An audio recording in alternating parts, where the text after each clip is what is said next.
Friday, May 31st. This is your Chamber update. Let's take a look back at a good week at the Chamber. We saw a major tort reform bill, a priority bill of the Arizona Chamber, pass out of the House Committee of the Whole.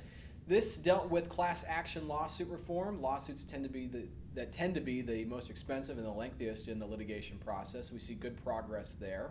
We also celebrated our Manufacturer of the Year event. We recognized some great award winners. We had Governor Brewer there, along with her counterpart in Sonora, Governor Guillermo Padres Elias. We also recognized our Representative of the Year, Doris Goodale from Mojave County, for all the great work that she has done this year, especially in the area of education reform. But we're joined here by our CEO, Glenn Hammer.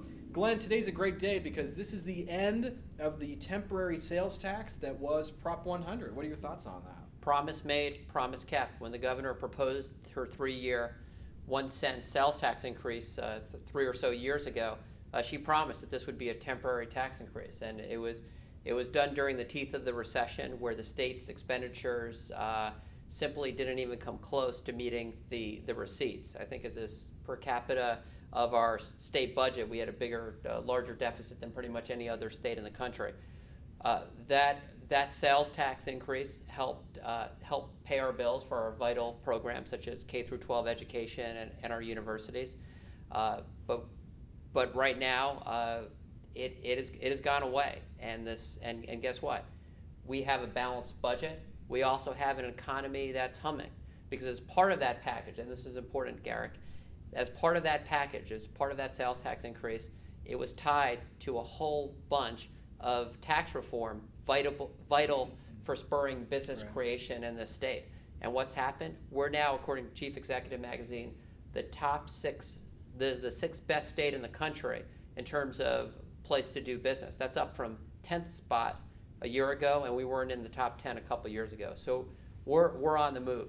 In terms of the expiration of the tax, it's very important to also give our state treasurer, Doug Ducey, a tremendous amount of credit.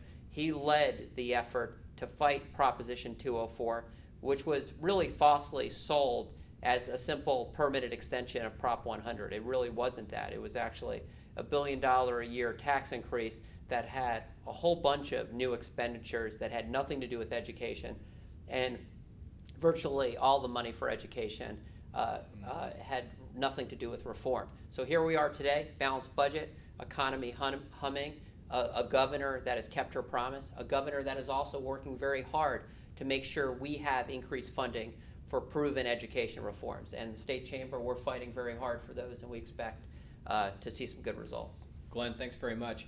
Looking ahead to next week, we hope to see some movement in sales tax reform and maybe some movement on a state budget. We can only hope. So before the temps hit 120? Our prediction is we'll be out of here before the temperatures hit 120 degrees. Put it in the bank, folks. Follow us online on Facebook or Twitter.